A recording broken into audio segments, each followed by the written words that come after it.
Zazavavikely efatra taona monja na olana sy ny vonoana ity tovolahy ity no hita faty tany Antsaha ny alahady lasa teo iny tany amin'ny distrikany Miarinarivo Monosieo ity tranga mampalahelo ity.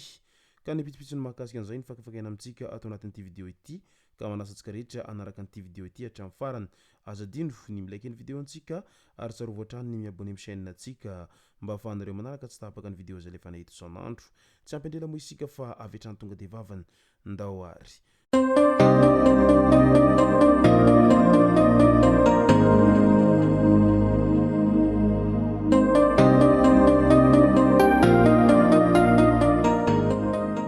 Ny tonga tsy miaraba hono na mantezitra ka dia faly miaraba isika rehetra mpanaraka tsy tapaka an'ity chaîne ity tenako amin'ity androandroany ity. Arakin'izay efa natsiboko zay dia ny mahakasika ny raha fanolanan-jaza no tena iompanantsika ato anatin'ity vidéo ity. Fa milohan'izay dia andao ho resantsika ireto tsara ho fantatra manaraka ireto. Ny mahakasika an'ireo Sri Lankais izay tratra nanjono amin'ny faridranomasin'i Madagasikara dia no tanànam-ponjavonjy maika avokoa ireo teratany Sri Lankais izay miisa 7 mirahalahy tao anatin'ilay sambo izay mpanjono Rotobaba enina tratra nanjono Antsantsa Antsokosoko tao amin'ny Cap Saint-André Besalampy taoriny nitondrana azy ireo teny amin'ny fampanoavana tao Mahajanga tamin'iny androny afakomaly iny. Midika izany fa tena tsy azo atao ny manjono amin'ny faridranomasin'ny hafa ary mahavoasazy izany raha toa ka tratra. Tany amin'iny faritrany Boeny indray voay lehibe misa 3 niakatra an-tanàna no voasambotry ny fokon'olona tany Bemarivo faritra Boeny tamin'iny androny 10 Jona iny moa ireto voay lehibe ireto no tratra raha toa ka niakatra teny an-tanàna izay.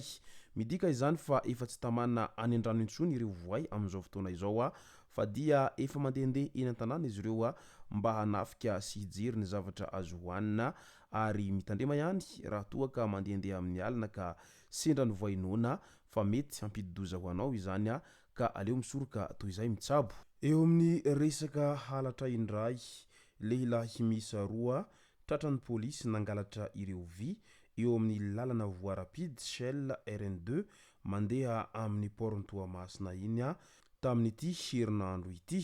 Midika izany fa tena simbainy ireto tsy mataho-tody ireto ny fananana iombonana izay kely mba ananana sy izay kely mba vita nefa dia tokony ireo no hatsaraina amin'ny manaraka dia misy foana ireo olona izay tena tsy tia fandrosoana minia manimba azy ireny. De hilaza indray isika rehefa aveo ary hanao antsoavo etseroa amin'ilay hoe mila fampandrosoana ny Madagasikara, mila fampandrosoana isika nefa raha ny zavatra hita indraindray dia toa isika izay mangitahita fandrosoana indray izany no tena tsy te hoany amin'izay fampandrosoana izay. Raisitsika ohatra fotsiny zao ireo karazana jiro mirehitra marobe eny amin'ny lalana izay nanaovana ny jiro toy ny ao Antananarivo sy amin'ireo lalana maro isan-karazany izay nanaovana an'ireny jiro mandeha amin'ny herin'ny masoandro reny amin'izao ankehitriny izao dia lasa maizon-kitrika ireny lalana ireny rehefa amin'ny alina satria lasa nanjavona very avokoa ireo jiro rehetra teny amin'ireo andrin-jiro izay nametahana an'izay jiro zay fa aleon'ireo olombitsy zany mangalatra an'ireny jiro reny ka amidy amin'ny vidiny mora.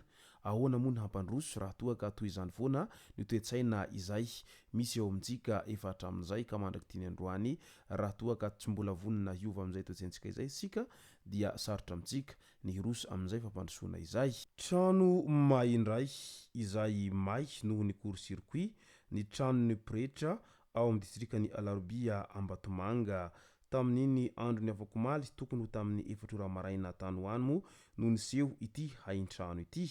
Tsy nisy ny ananafohy na naratra saingy may avokoa ny ankamaroany entana tao an-trano nandritra izay fa maizana izay.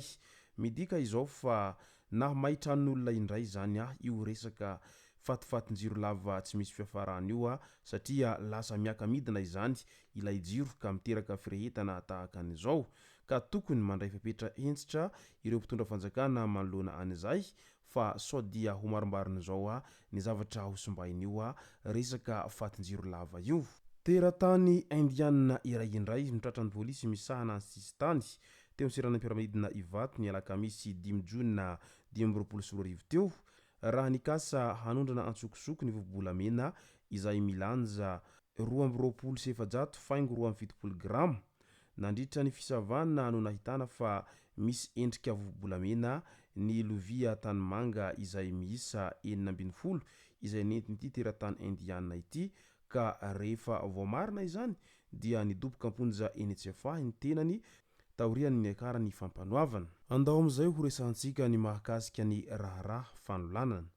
Zazavavy kely 4 taona monja na olana sy nivonoana ity tovolahy ity ho faty tany Antsaha ny alahady lasa teo tany amin'ny distrikany Miarinarivo iny moa niseho ity tranga ity. Zanak'olona monina ao amin'ny tanànan'ny Moramanana commune Antobo Est ilay vehivavy kely izay niharana habibiana izay. Tovolahy 13 taona ampiaramonina amin'ny any no tompon'antoka tamin'izany. Ankizy mianadahy mitovy taona izy ireo no niarany lalao teo an-tokotany ny tolakandro ny alahady 9 Jona lasa teo iny. Nanatona ilay tovolahy ary nitondra azy mianadahy nakany Antsaha tsy lavitra ny tanàna izay misy azy ireo. Tany no nanamparany filahiny tamin'ilay zazavavy kely. Ora vitsy taty aoriana voataitra ny renin'ilay zazalahy kely mpiara-milalao rehefa tsy nahita ilay zazavavy kely. Ilay zazalahy no nanoro ny toerana sy nanonona ny anaran'ilay tovolahy nanao herisetra. Vata mangatsiaka sy ny voadra ary ny boridana no hita teny Antsaha ary nisy niratra ahina honin-kendaina teo amin'ny tendan'ilay zaza. Nentina namonjy ny tombo-pahasalamana tany amin'ny renivohitry ny commune Antobo izy ary naverina ao amin'ny fianakaviana rehefa avy eo. Nandositra ilay tovolahy nanao heloka ka tany amin'ny fokotany Soanerana lalana tokony ho antsasakadiny no tratra ilay tovolahy navandoza. Saika niharany tezeram-bahoaka izy tamin'io fotoana io saingy efa tonga ireo zandary avy any Miarinarivo ny sambotra azy sy nanao ny fanadihadiana. No tanana tao amin'ny tobon'ny zandarmeriam-pirenena izy taorian'izay ary natolotra ny fampanoavana tao Miarinarivo tamin'ny andron'ny alarobia 1 Jona iny.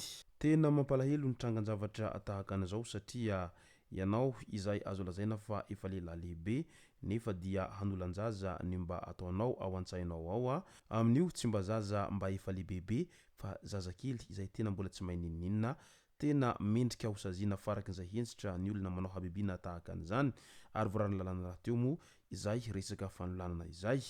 Izay no masaka azona roso tao anatin'ity video ity tompoko lasy tompoko vavy misoratsika rehetra nanaraka an'ity video ity hatramin'ny farany. Aza adino ny milaiky ny video antsika ary tsara voatrany ny miabone amin'ny chaîne antsika mba ahafahanareo manaraka tsy tapaka ny video zay rehefa nahita isan'andro. Tompoko lasy tompoko vavy mankasitraka dia mirary soa.